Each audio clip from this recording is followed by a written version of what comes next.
सर्वसामान्य जनतेचा बुलंद आवाज सांगली न्यूज नेटवर्क।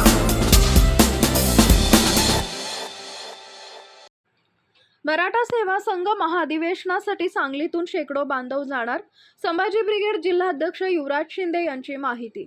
दिनांक 10, 11, 12 मे 2025 या 3 दिवसीय महाअधिवेशनात सामाजिक, शैक्षणिक, सांस्कृतिक व साहित्यिक सत्रांसह विविध विषयांवर सखोल चर्चा, नामवंत व्यक्तींची व्याख्यानं, साहित्यिक सत्रे, समाजोपयोगी विषयांवरील मार्गदर्शन तसेच कला, क्रीडा व महिला युवकांसाठी विशेष कार्यक्रम आयोजित करण्यात आले आहेत।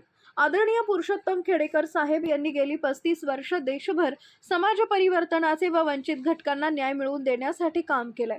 सध्याच्या जागतिक स्थितीमध्ये त्यांच्या विचारानुसार कार्य करणं गरजेचं आहे। यासाठी या अधिवेशनाला विशेष महत्त्व असणार आहे। मराठा सेवा संघ व इतर 33 कक्ष, यामध्ये संभाजी ब्रिगेड, जिजाऊ ब्रिगेड, उद्योजक कक्ष यांचाही मोठा वाटा आहे। अकलूज इथं अत्याधुनिक सुविधांनी सुसज्ज असलेल्या हॉलमध्ये हे अधिवेशन संपन्न होते। या अधिवेशनासाठी सांगलीतून शेकडो बांधव जाणार आहेत, अशी माहिती संभाजी ब्रिगेडचे जिल्हाध्यक्ष युवराज शिंदे यांनी दिली आहे। मुख्य संपादक डॉक्टर श्रीकांत भोसले, आवाज सांगली न्यूज नेटवर्क व वृत्तपत्र। जय जिजाऊ। मराठा सेवा संघाचे राज्यस्तरीय महाधिवेशन अकलूज या ठिकाणी शनिवार, रविवार, सोमवार म्हणजेच 10, 11 आणि 12 या तारखेला मोठ्या उत्साहात संपन्न होत आहे।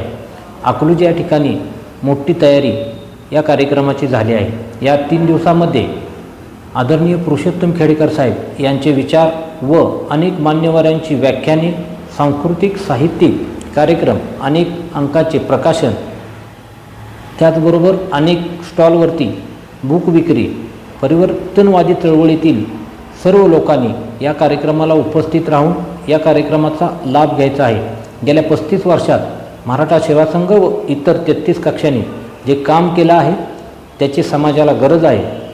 याचाच अर्थ आदरणीय पुरुषोत्तम खेडेकर साहेबांचे विचार महाराष्ट्रातील तळागाळातील सर्वांपर्यंत पोहोचवण्यासाठी हे अधिवेशन अत्यंत उपयुक्त असणार आहे। नुकतीच राष्ट्रमाता राजमाता जिजाऊ रथयात्रा महाराष्ट्रातून 6000 किलोमीटरचा प्रवास करून पूर्ण केली। या रथयात्रेमध्ये हजारो लोक सामील झाले आणि आदरणीय पुरुषोत्तम खेडेकर साहेबांचे विचार तळागाळातील लोकांपर्यंत पोहोचले।